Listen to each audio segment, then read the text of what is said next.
Hello guys. आज अपन fundamental stock analysis series के अंदर स्टॉक डिस्कस करेंगे जिसका नाम है गुडफ्री फिलिप्स, जिसका हमको कमेंट आया था। तो बेसिकली कंपनी क्या करती है और उसका फंडामेंटल एनालिसिस कैसा है, आइए डिस्कस करते हैं। तो बेसिकली कंपनी एक सिगरेट मैन्युफैक्चरिंग कंपनी है और कंपनी के पास काफ़ी रेप्यूटेड ब्रांड्स है लाइक फोर स्क्वायर और गुडफ्री, फोर स्क्वायर और मालब्रो। और कंपनी के पास एक्सक्लूसिव राइट्स है मालब्रो फॉरेन ब्रांड के।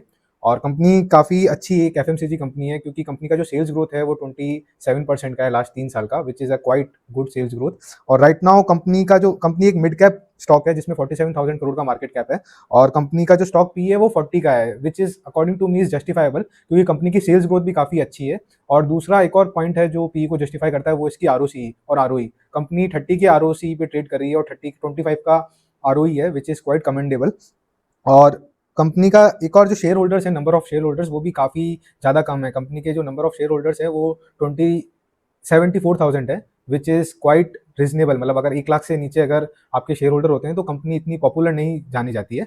और कंपनी के अंदर अगर एक और प्लस पॉइंट देखेंगे तो कंपनी का जो प्राइस है वो 9,000 है। जनरली कोई भी शेयर का प्राइस अगर 5,000 से ज़्यादा होता है तो वो जनरली ऐसा बैक टेस्ट किया गया है कि वो ज़्यादा अच्छे परफॉर्म करते हैं कंपेरेटिवली जिन कंपनीज का शेयर प्राइस 1,000 से नीचे है। ये मेरी थ्योरी नहीं है, एक बैक टेस्टेड अप्रोच है और ये काफ़ी अच्छा वर्क करती है।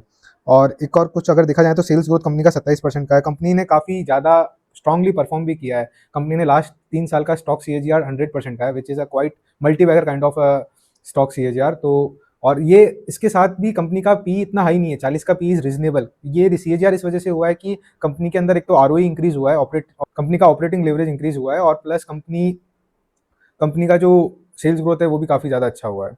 और कंपनी की बोरिंग्स भी इतनी नहीं है, कंपनी की बोरिंग्स कंटिन्यूसली नॉर्मल ही है, 300 से 180 करोड़ हुआ है। और एक नेगेटिव चीज़ वो मुझे लगी वो है कंपनी का कैश फ्लो।